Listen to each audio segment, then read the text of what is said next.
lo vi en el noticiero, que hay una situación bien extrema con los niños especialmente. Eso está atacando a todo el mundo, adultos y todo, pero está con los niños. Y entonces recuerden en sus oraciones mencionar esto porque no importa que sea Cuba, cualquier país que estuviera sufriendo, nosotros deberíamos de sufrir, de orar por los que sufren, no importa dónde se encuentren. Pero los niños son los más vulnerables de cualquier lugar que podamos estar hablando. También el pastor comenzó con una oración de que nosotros tenemos necesidad de confiar más en el Señor.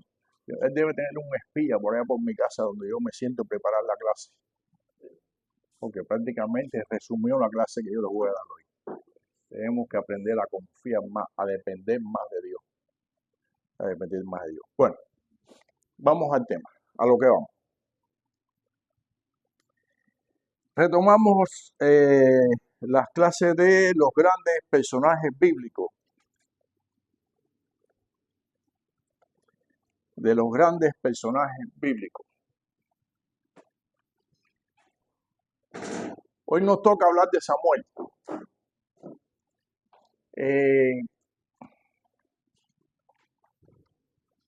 ¿Qué personajes bíblicos no hay en la Biblia que no sea meritorio de estudiarlo? Todo.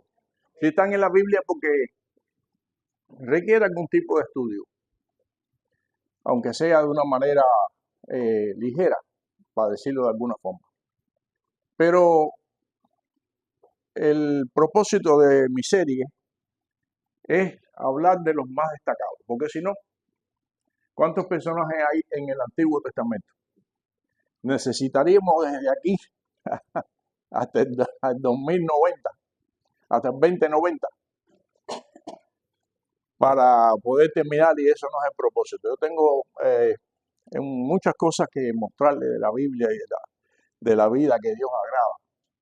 Pero los personajes, mire, los personajes bíblicos que ya pasaron y que dejaron una huella en el pueblo de Israel, todos tienen una gran enseñanza. Todos, sin excepción. De ellos podemos aprender cosas tan actuales como de la época que les tocó vivir. Cosas actuales, cosas que son, que no la podemos desperdiciar. Generalmente, las personas que comienzan en la iglesia, y lo he visto por mucho tiempo, no leen Antiguo Testamento. No lo leen. Inclusive, yo he oído pastores decir que eso no es importante y que eso ya pasó. Yo lo he oído. Yo les quiero decir algo en esta mañana. El Antiguo Testamento, como dice el apóstol Pablo en una de sus cartas, es el ayes que nos lleva a Cristo. El conocimiento de lo que ya pasó y que es tan actual en el momento que pasó como en el momento de ahora, es lo que nos lleva a Cristo. Y si no tenemos conocimiento del porqué de las cosas, quizás no entendamos muchas cosas de Cristo. Por eso es tan importante.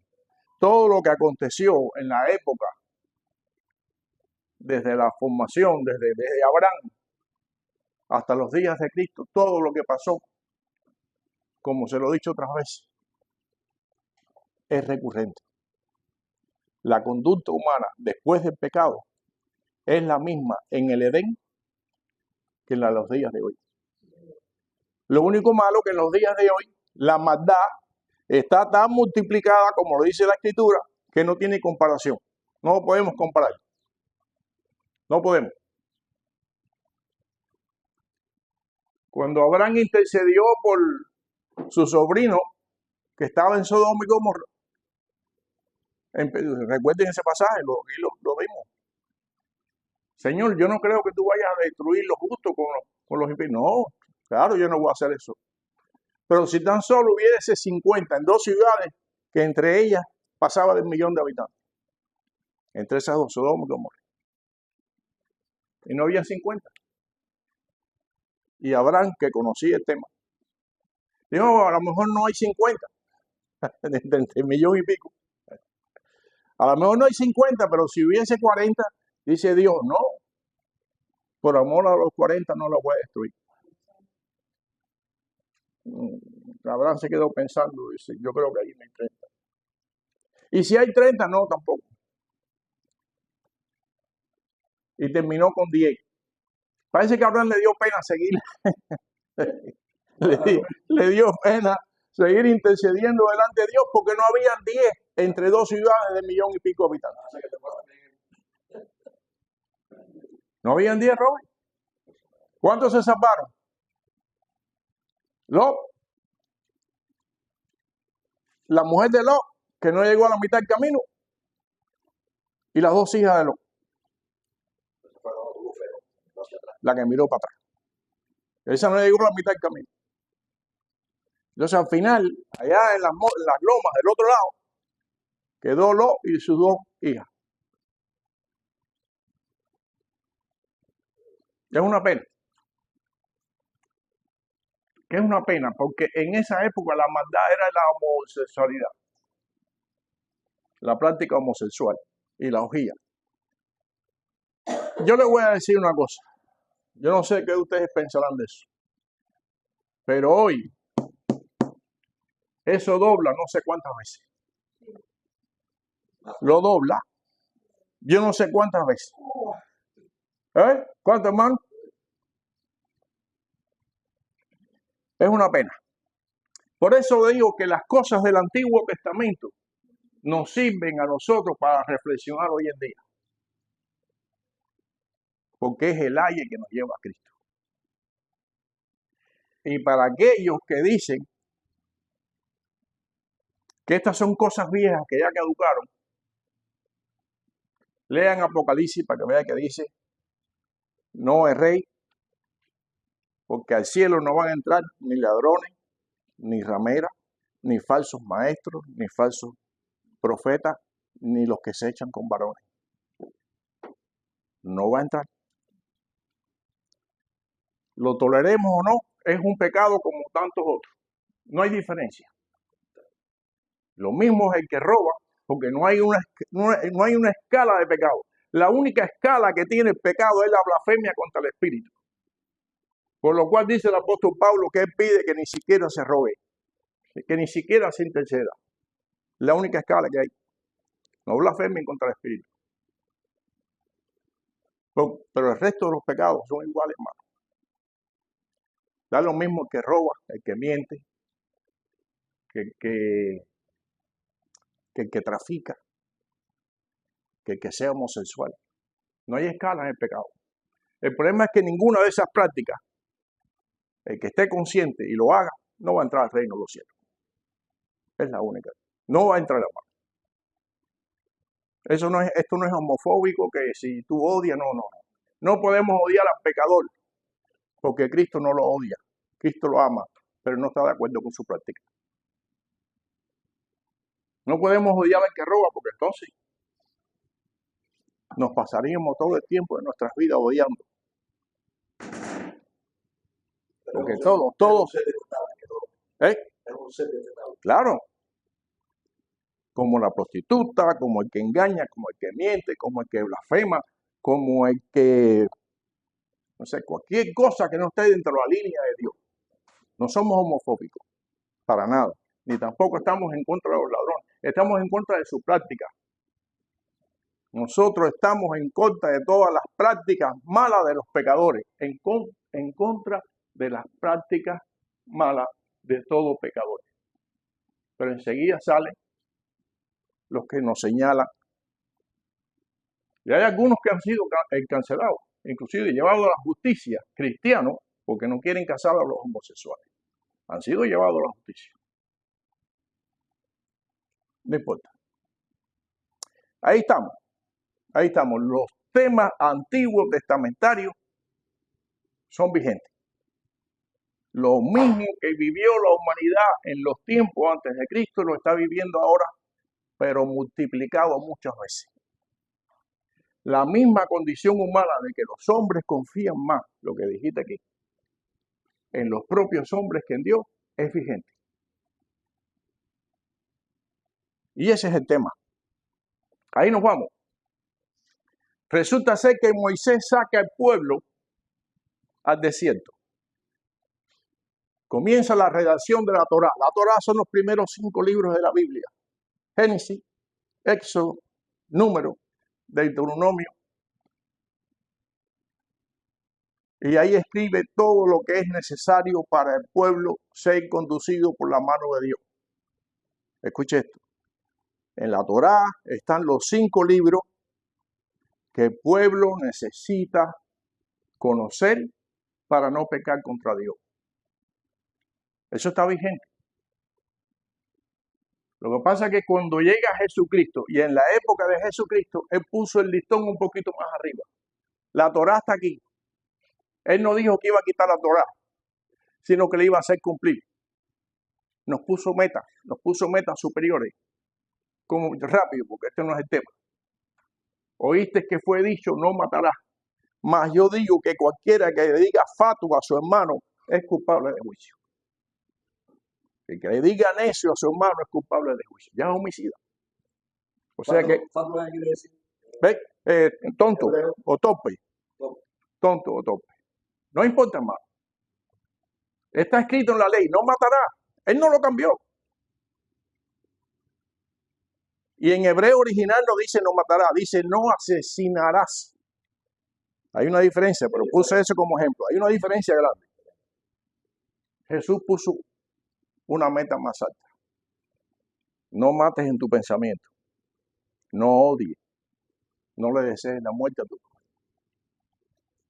O sea, no es el hecho físico, es el hecho mental, es el corazón. Y ahí está.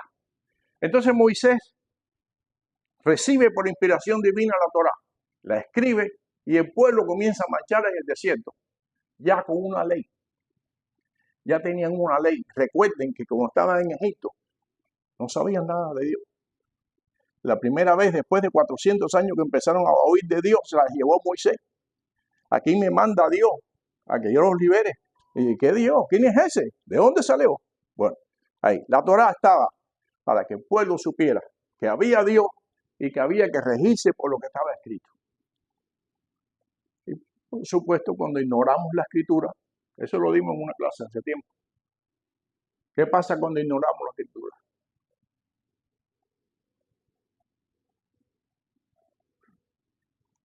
Comenzamos a cometer errores. El pueblo muere porque le falta conocimiento. El pueblo muere porque le falta conocimiento, hermano. Equivalente que en ese momento no existe gobierno. Equivalente que en ese momento no existe rey. Y por cuanto no hay gobierno, no hay rey, eso es por la libre. Por la libre, exacto. ¿Usted cree que es diferente a los días de hoy? En los días de hoy, el pueblo ni tiene a Dios, el gobierno no sirve para nada y por lo tanto, el gobierno mundial, no estamos hablando del gobierno mundial, para lo único que sirve los gobiernos de ahora mundiales es para enriquecer su propio vientre. Dice la Escritura en el Antiguo Testamento, maldito aquel que confía en el hombre. Y entonces Moisés se sienta, lo dice aquí en la Escritura, léanlo, yo no se los voy a leer porque entonces sería demasiado extenso. En el libro de Éxodo, capítulo 18, estaba un día Moisés, en un día de reposo, y se le aparece el suegro. El suegro se llamaba Jetro. Por cierto, no era hebreo. Los descendientes de Jetro son los que hoy son habitantes del Líbano. Pero el suegro Jetro llega un día a visitar a su yerno y a sus hijas y a sus nietos. Y se encuentra que Moisés se levantaba temprano y se sentaba en una carpa a servir de juez. Porque entonces venía él, todas esas personas que salieron de Egipto, casi 2 millones de personas alrededor de los 2 millones, y hacían largas filas porque tenían problemas y no sabían cómo conducirse para resolver esos problemas. Entonces Moisés se levantaba, ahí está, libro de Éxodo capítulo 8, después se lo dejo de tarea, y hacían enormes filas para consultar a Moisés. Mira, tengo este problema con mi vecino, me pasó esto, él me robó esto, ¿qué hago? Y Moisés, mira esto, la Torá dice esto y esto. Usted se imagina un hombre, juez de 2 millones de personas. Eso es impensable. Y llega Jetro, que no era hebreo, ni se guiaba por la ley, sino era un hombre normal, como dice la escritura, de buen corazón, nada más. Y un gran sentido común. Y le dice, mira, no es correcto que tú siendo el líder de esta nación, te pases desde la mañana hasta por la tarde consultando la Biblia y diciéndole a la gente lo que tienen que hacer. Eso no es correcto. Además, no lo puedes hacer. Yo me imagino cuánta gente quedaría en la fila sin hablar con Moisés. Entonces, sabiamente le dice Jetro, nombra jueces, libro de los Hechos, apúntenlo, 18. Nombra jueces, escoge dentro del pueblo varones que sean confiables, que sean íntegros y que conozcan ya un poco la ley, y nómbralos como jueces.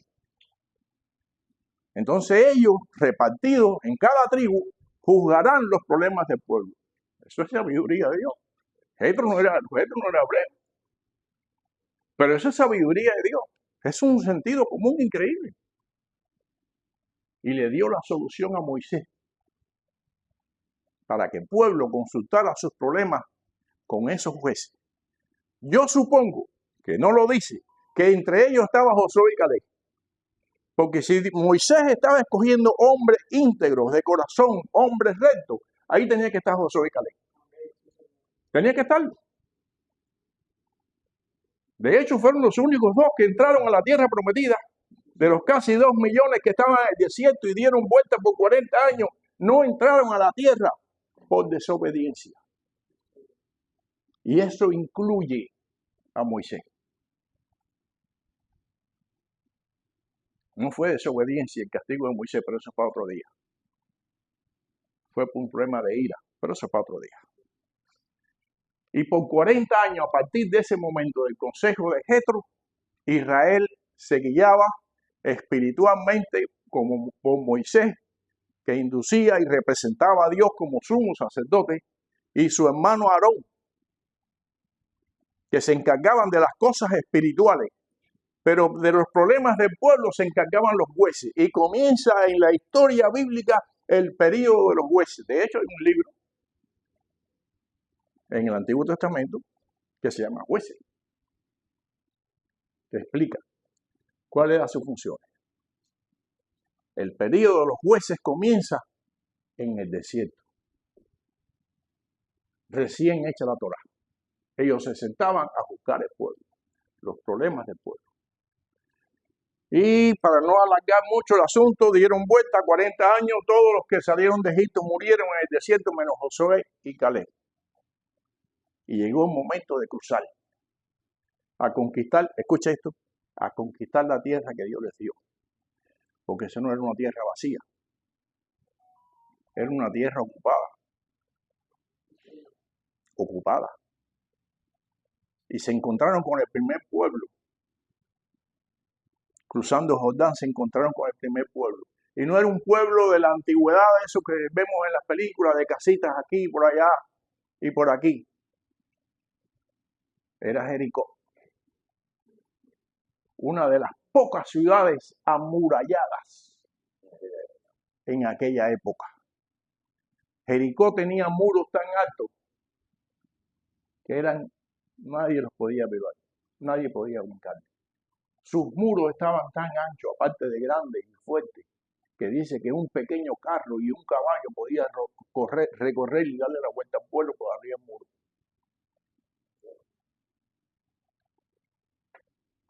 Dios nos dijo, esto es tuyo, esta tierra es tuya. Pero la tierra no es llegar y coger. Estas promesas son tuyas, pero a veces no podemos hacerlas así, extender la mano y cogerla. Hay veces cuestan. Pero si usted se para como hombre o mujer de Dios, firme en las promesas, aunque le dé trabajo, usted va a coger la promesa. No, pero mira qué muralla. No, hermano. Si miramos las murallas no vamos a alcanzar la promesa. Hoy tenemos nuestras propias murallas, pero si miramos las murallas no alcanzamos la promesa. Y entonces entra Josué y Caleb con todo el pueblo. Conquistan Jericó y comienza la conquista del pueblo de Israel y de las tierras de Israel. Y ese periodo de jueces duró muchísimos años. Pero llegó un punto en que yo no sé por qué a la gente se le olvida que hace mucho tiempo estamos siendo dirigidos por Dios. Hace mucho tiempo dependemos de la dirección de Dios. Y llegamos a un punto en nuestras vidas que enseguida empezamos a buscar y a mirar al hombre para nuestras soluciones. La solución de los hijos de Dios no está en el hombre más. No está ni en este gobierno, ni en el otro, ni en el otro, ni en el otro. Porque el que mira al hombre va a tropezar y va a caer. Se lo garantizo. Que los pocos pelos que me quedan en la cabeza se me han caído para adquirir conocimiento. Si Dios me ha permitido llegar hasta aquí, y si Dios te ha permitido llegar hasta esta edad, y si Dios le ha permitido a usted para llegar a esa edad y a usted, es para que esas experiencias nos sirvan en nuestra vida cristiana. Porque maldito sea el hombre que confía en el hombre. Y eso le pasó a Israel. Hubo un personaje y juez de Israel y líder espiritual en el libro del Antiguo Testamento, libro de Samuel, primera, que aparte del líder espiritual era juez. Entonces Samuel, ¿por qué es un gran personaje bíblico? Porque hizo cosas extraordinarias. En la Biblia hay muchos personajes, pero Samuel hizo cosas extraordinarias. No hizo cosas comunes, hizo cosas extraordinarias. Entonces en el libro de Samuel, márquenlo, nace, primera de Samuel, nace un niño de su mamá llamada Ana. Ana era estéril. Y su papá tenía 2 esposas. Uno podía tener hijos, Ana no podía. Y de un milagro que en otro momento se lo cuento, Ana sale embarazada. Porque ella le había pedido a Dios de todo corazón tener un hijo. Y Ana le dijo a Dios, si tú me das un hijo, yo lo voy a dedicar a ti. Todo el tiempo de su vida se le ha dedicado a ti. Y ahí salió Samuel. Yo recuerdo una anécdota de una pastora que a mí me impresionó. Me impresionó porque todo el mundo no tiene el valor de decir esto. Conocí a una pastora en mi vida que cuando los hijos se hicieron adolescentes, son etapas difíciles para los muchachos. ¿Cuántos tienen hijos? ¿Tú tienes algún hijo adolescente, Carlito? No, todavía. Va a llegar. Va a llegar, no te preocupes, abuela, que te voy a hacer la abuela. Va a llegar. Los hijos adolescentes traen muchos problemas por un problema de inmadurez. Traen bendiciones, pero ellos quieren hacer su propia idea. Y a veces sus ideas y sus caminos no son los que queremos los padres. Yo no sé por qué yo metí esto aquí, pero ahí va. Ojalá le sirva a alguno. Y aquella mujer dijo, los hijos eran casi todos adolescentes, eran de esas familias que los hijos son de 1 año y pico, 1 o 2 de diferencia, era una escalerita, ¿sabes? Eso lo hemos visto todos en nuestra familia. Todos son como una escalerita. Este me lleva a 2, el otro lleva a 2. Y casi todos al mismo tiempo eran adolescentes. Y casi todos comenzaron a dar problemas, por eso no falla. casi todos comenzaban a dar problemas. Y eran muchos problemas, tenía 4 hijos, eran muchos problemas. Y los 4 muchachos adolescentes estaban dando problemas. Y ella me cuenta que un día fue al templo de madrugada con su esposo. Y ahí se derritió como se derritió Ana en el altar de Dios pidiendo un hijo. Allí lloró, allí gimió. Y cuando se levantó, dijo: Señor, si mis hijos no son para ti, llévatelo, porque lo prefiero salvo en el cielo que muerto en el mundo. Bueno, eso hay que tener valor, porque ella lo hizo en el espíritu. Si mis hijos no son para ti, llévatelo, porque lo prefiero salvo en el cielo y no muertos en el mundo. A mí me impactó, nunca se me ha olvidado. Voy a terminar con este testimonio de esta señora. Todos sus hijos han servido a Dios como pastores. Hay una sola que no es pastor, una sola, pero nunca se ha apartado de Dios. Ha tenido tropiezos, pero nunca se ha apartado.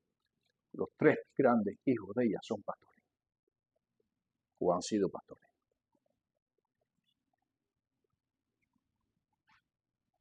Y esa fue la dedicación de Ana para Samuel. Y eso convirtió a Samuel, cuando era ya en edad de estete, se lo puso al sacerdote que estaba, el sumo sacerdote de Israel en ese momento, y dijo: críalo. La mamá se quita a su hijo y le dijo al sacerdote: críalo y enséñalo todo lo que tú sabes. Eso es una decisión importante, pero por eso es que Samuel se convierte en un gran personaje bíblico, porque fue el último de los jueces, porque a partir de Samuel, el pueblo que empezó a poner la vista en el hombre y veía que todas las naciones que le rodeaban tenían un rey. Y fueron toda la congregación delante de Samuel y le dijo a Samuel: nosotros queremos un rey, como lo tienen todas las naciones. Libro de Samuel, capítulo 8 y 9, ahí está. Márquenlo, léanlo. Libro de Samuel, capítulo 8 y capítulo 9. Queremos un rey.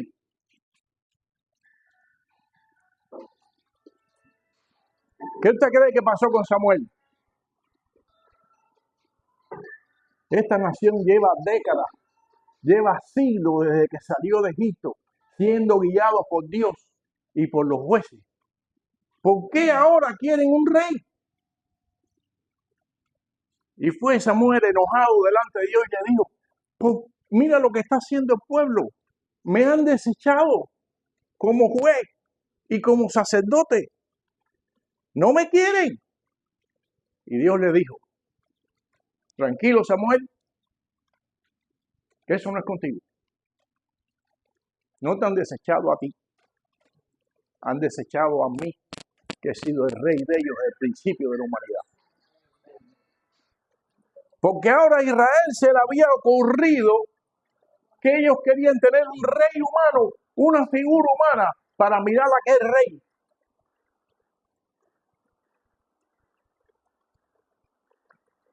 Hay veces, siempre, miren, hay veces no, siempre en nuestras vidas vamos a tener dificultades. Siempre en nuestras vidas vamos a tener dificultades, porque es necesario, dice la Escritura, que a través de muchas pruebas, ¿robe qué? Agustín, a través de muchas pruebas, ¿qué? Es necesario que a través de muchas pruebas entreguemos al reino del cielo. En otro pasaje, el apóstol dijo: no se sorprendan del fuego de la prueba que viene sobre vosotros.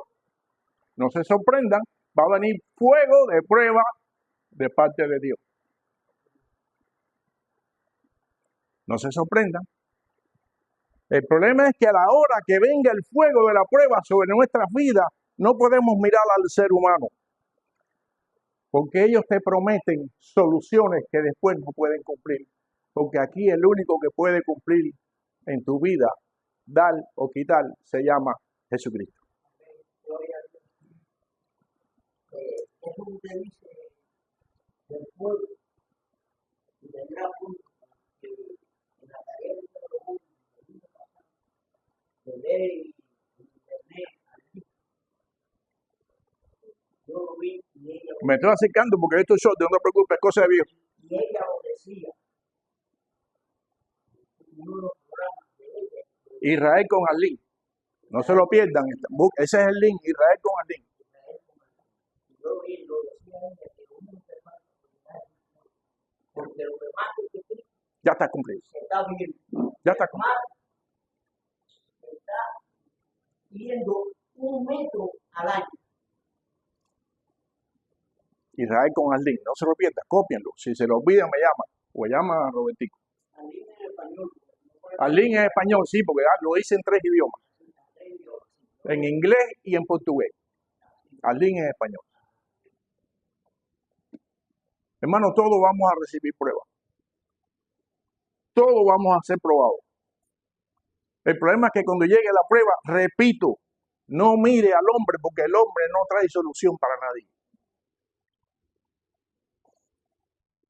Los hombres estén en eminencia, o sean médicos, o sean científicos, o sean lo que sean, no tienen solución para ustedes. Aun cuando le dicen usted tiene cáncer y te quedan 6 meses, esa no es la última palabra. La última palabra la tiene Dios. Por eso nuestro número 1, nuestra primera mirada en la prueba tiene que ser a Dios, que hizo los cielos y la tierra y nos prometió sanidad y vida eterna. Esa es nuestra primera mirada. No le estoy diciendo que no vaya al médico. No le estoy diciendo que vaya a resolver sus problemas con las oficinas que tengan que hacer. No le estoy diciendo que no haga eso. Le estoy diciendo que la primera mirada y la primera esperanza que nosotros como pueblo de Dios tenemos que tener es a Dios. Y a Él sea la gloria. No confíe en lo que le diga el hombre. Porque ellos prometen pero no pueden dar. Hermano Agustín. Hermano, perdón. Ayer yo ahora el teléfono, ¿verdad? Y vi una explicación que nunca la había visto. Y a mi esposa, yo venga a ver esta explicación. Yo sé que es un simulacro, yo no entiendo. Como los millones de simulacros que se desarrollan en las ciudades rurales. Entonces hay un personaje tremendo tipo y hay 2 viejos contagiados a la izquierda y a la derecha. Y entonces el tipo lo coge la cámara muy perfecto y dice, mi nombre es Julano de Tal y escuchen el anuncio que voy a soltar al planeta Tierra.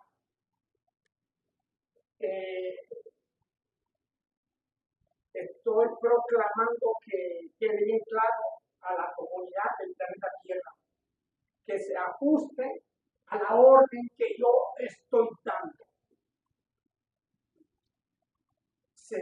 En todas las ciudades hay muchos lugares donde pueden asistir y aplicarse la identificación, ya sea en la frente o en su mano. ¿Ok? Y quiero notificar que aquí es sí y sí, porque ya está todo bajo control y no existe lugar de personas.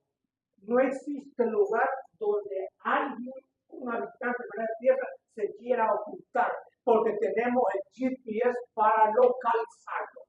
Y el que se resista será decapitado. Y continúa hablando, está revisado a el personaje. Yo sé que eso es un ejercicio. Y le digo a mi esposa, esto está en Apocalipsis 3. No es un ejercicio, hermano. No, hermano, en aspecto, lo que es. Está anunciando lo que va a suceder, a ver cómo reacciona la gente. Porque eso va a suceder. Eso viene. Eso viene. Lo que está escrito, vuelvo y repito, todas las clases lo digo. lo que está escrito aquí se va a cumplir. El Señor le bendiga.